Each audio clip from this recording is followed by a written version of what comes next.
Your Excellency, Right Honourable Boris Johnson, MP, Prime Minister of the United Kingdom, Prime Minister Shri Narendra Modi ji, Honourable Ministers, Excellencies, distinguished guests, ladies and gentlemen, I welcome you to today's ceremony where two documents will be exchanged.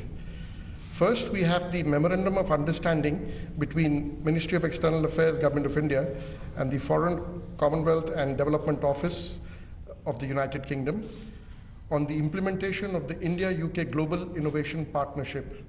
This will be exchanged on the UK side by His Excellency Alex Ellis, British High Commissioner to India, and on the Indian side by Shri Harshvardhan Shringla, Foreign Secretary of India.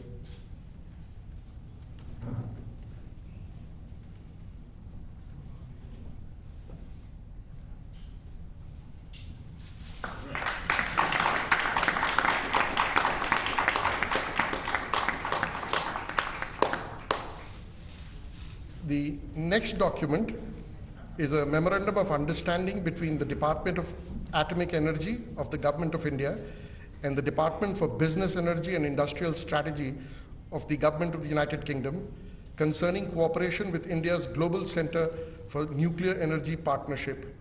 This will be exchanged on the UK side once again by His Excellency Mr. Alex Ellis, British High Commissioner to India, and on the Indian side by Shri K.N. Vyas, Secretary, Department of Atomic Energy.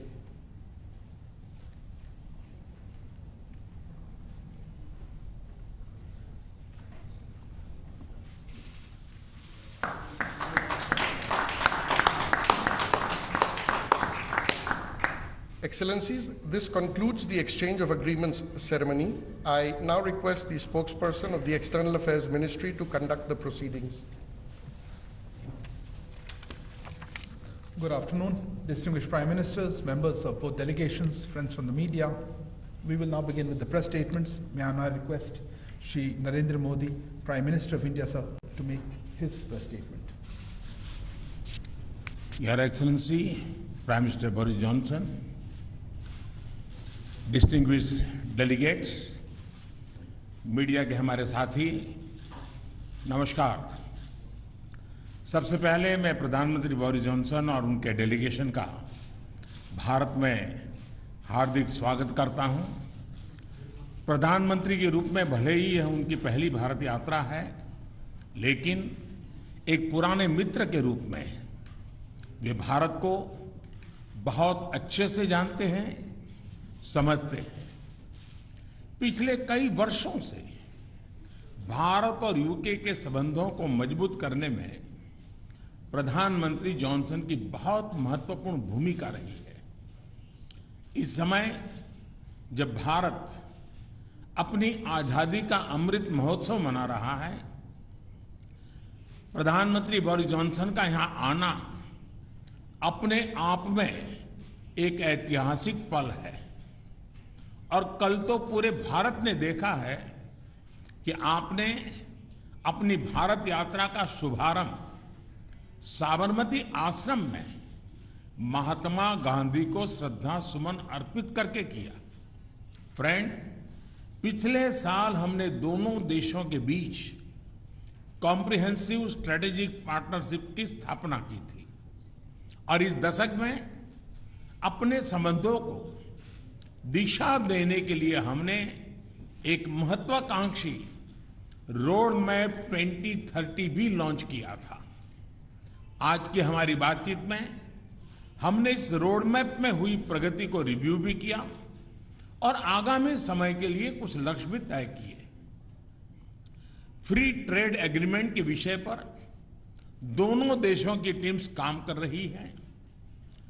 बातचीत में अच्छी प्रगति हो रही है और हमने इस साल के अंत तक एफटीए के समापन की दिशा में पूरा प्रयास करने का निर्णय लिया है। पिछले कुछ महीनों में भारत ने यूएई और ऑस्ट्रेलिया के साथ फ्री ट्रेड एग्रीमेंट का समापन किया है। उसी गति, उसी कमिटमेंट के साथ हम यूके के साथ भी एफटीए पर आगे बढ़ना चाहेंगे। हमने रक्षा क्षेत्र में सहयोग बढ़ाने पर भी सहमति व्यक्त की है। रक्षा क्षेत्र में मैन्युफैक्चरिंग, टेक्नोलॉजी, डिजाइन और डेवलपमेंट सभी क्षेत्रों में यूके द्वारा आत्मनिर्भर भारत के समर्थन का हम स्वागत करते हैं। फ्रेंड्स, भारत में चल रहे व्यापक रिफॉर्म्स हमारे इंफ्रास्ट्रक्चर मॉडर्नाइजेशन प्लान और नेशनल इंफ्रास्ट्रक्चर पाइपलाइन के बारे में भी हमने चर्चा की। हम यूके की कंपनियों द्वारा भारत में बढ़ते निवेश का स्वागत करते हैं और इसका एक उत्तम उदाहरण हमें कल गुजरात में हालोल में देखने को मिला। यूके में रहने वाले 1.6 मिलियन भारतीय मूल के लोग समाज और अर्थव्यवस्था के हर क्षेत्र में सकारात्मक योगदान कर रहे हैं। हमें उनकी उपलब्धियों पर गर्व है और इस जीवंत सेतु को हम और मजबूत करना चाहते हैं। इस दिशा में प्रधानमंत्री जॉनसन ने निजी रूप से बहुत योगदान किया है। इसके लिए मैं उनका अभिनंदन करता हूं। फ्रेंड्स, हमने ग्लासगो में आयोजित COP26 में लिए गए संकल्पों को पूर्ण करने के लिए अपनी प्रतिबद्धता जताई। आज हमने अपने क्लाइमेट और एनर्जी पार्टनरशिप को और अधिक गहन करने का निर्णय लिया। हम यूके को भारत के नेशनल हाइड्रोजन मिशन में शामिल होने के लिए आमंत्रित करते हैं और हमारे बीच स्ट्रेटेजिक टेक डायलॉग की स्थापना का मैं हृदय से स्वागत करता हूं। फ्रेंड्स, आज हमारे बीच ग्लोबल इनोवेशन पार्टनरशिप के इंप्लीमेंटेशन अरेंजमेंट्स का समापन एक बहुत महत्वपूर्ण पहल साबित होगी। यह अन्य देशों के साथ हमारी विकास साझेदारी को और मजबूती प्रदान करेगा। इसके तहत तीसरे देशों में मेड इन इंडिया इनोवेशंस के ट्रांसफर और स्केलिंग अप के लिए भारत और यूके $100 मिलियन तक को फाइनेंस करेंगे। इनसे सस्टेनेबल डेवलपमेंट गोल्स की प्राप्ति में और क्लाइमेट चेंज से निपटने के प्रयासों में भी मदद मिलेगी। ये हमारे स्टार्टअप्स और एमएसएमई सेक्टर के नए मार्केट्स तलाशने और अपने इनोवेशंस को ग्लोबल करने में बहुत उपयोगी सिद्ध होगा। फ्रेंड्स, हमने क्षेत्रीय और वैश्विक स्तर पर हो रहे अनेक डेवलपमेंट्स पर भी चर्चा की। एक free, open, inclusive and rule based order पर आधारित इंडो पैसिफिक क्षेत्र बनाए रखने पर हमने जोर दिया। इंडो पैसिफिक ओशन इनिशिएटिव से जुड़ने के यूके के निर्णय का भारत स्वागत करता है। हमने यूक्रेन में तुरंत युद्ध विराम और समस्या के समाधान के लिए डायलॉग और डिप्लोमेसी पर बल दिया। हमने सभी देशों की क्षेत्रीय अखंडता और संप्रभुता के सम्मान का महत्व भी दोहराया। हमने एक पीसफुल, स्टेबल और सिक्योर अफगानिस्तान और एक इंक्लूसिव और रिप्रेजेंटेटिव गवर्नमेंट के लिए अपना समर्थन दोहराया। यह आवश्यक है कि अफगान भूमि का प्रयोग अन्य देशों में आतंकवाद फैलाने के लिए नहीं होना चाहिए। एक्सेलेंसी, आपने हमेशा भारत और यूके के संबंधों को मजबूत करने के लिए विशेष प्रयास किए हैं। इसके लिए हम आपका अभिनंदन करते हैं। एक बार फिर आपका और आपके प्रतिनिधिमंडल का भारत में हार्दिक स्वागत है। बहुत बहुत धन्यवाद। Thank you, sir. May I now request His Excellency Right Honourable Boris Johnson. Thank you Prime very, Minister very of much. India. Thank you. Well, my friend Prime Minister Modi, Narendra, my khas dost, I think is the phrase I want in Hindi. We've had a fantastic 2 days here in India. And yesterday I became the first Conservative Prime Minister to visit Gujarat, which is your birthplace, of course, Narendra, but as you've just said, the ancestral home of about half of all the British Indians, and I had an amazing reception, absolutely amazing. I felt a bit like Sachin Tendulkar, and my face was about as ubiquitous everywhere as Amitabh Bachchan. I was everywhere to be seen, and it was fantastic. Now, this morning we've had wonderful talks, and I think that they have strengthened our relationship in every way. In challenging times, it is very important that we, the Cas Dos, get closer together.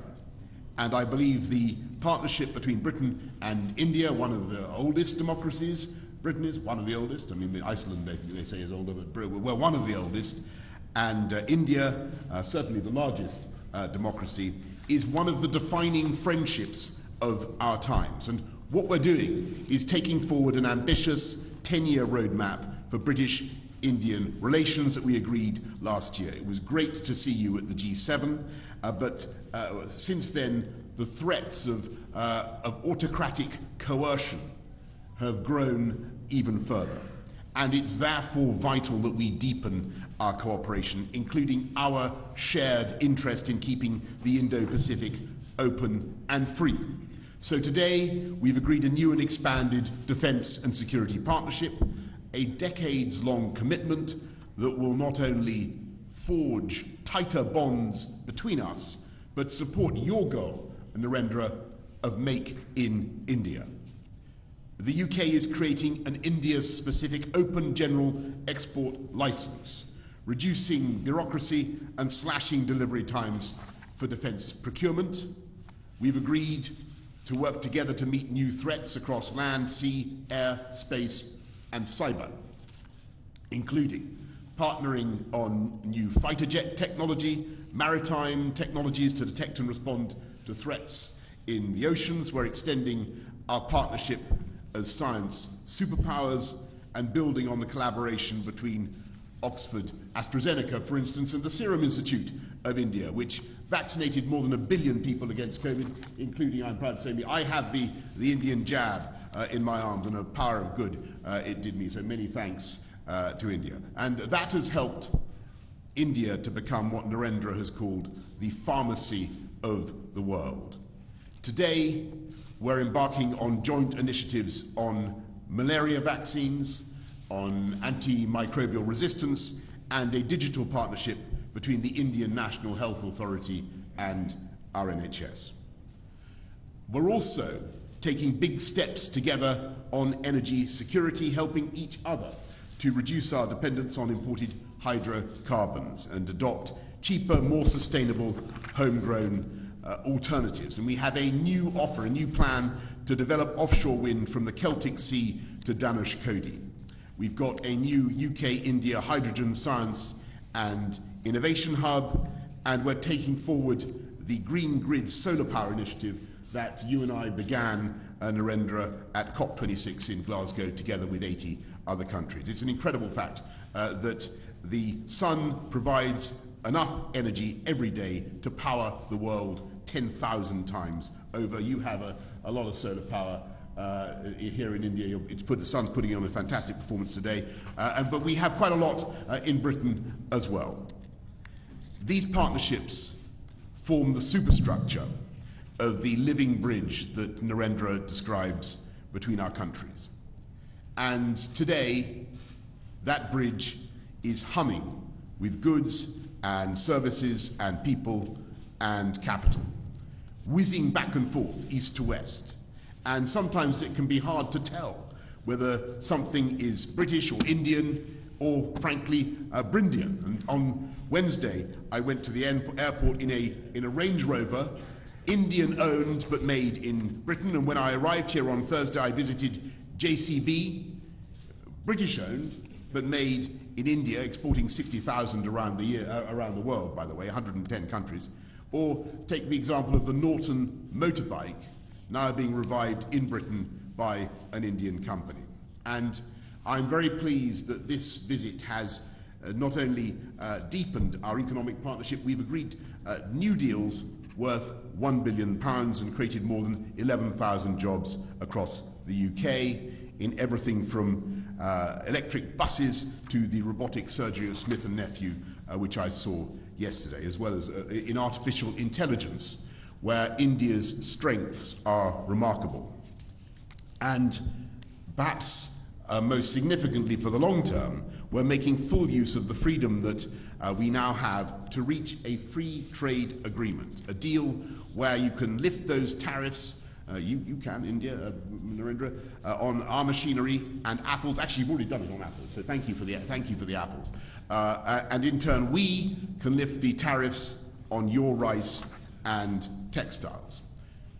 We've already closed 4 chapters, and today we're announcing new measures to make it easier to export UK-made medical devices to India and ensure mutual recognition of UK higher education qualifications. And as the next round of talks begins here next week, we're telling our negotiators, get it done by Diwali in October. Get it done by Diwali. This could double our trade and investment by the end of the decade, widening that living bridge into a multi-lane motorway pullulating with beautiful jointly made electric vehicles and creating hundreds of thousands of new jobs in both our countries. So, as India celebrates its 75th year of independence, I am filled with optimism about the years ahead and the depth of the friendship between our countries and the security and the prosperity that our partnership can deliver for our people for generations to come. Thank you all very much, and thank you, Prime Minister Modi. Thank you. Thank you. Thank you, Excellency. That concludes the press statements. Please remain seated as the dignitaries leave.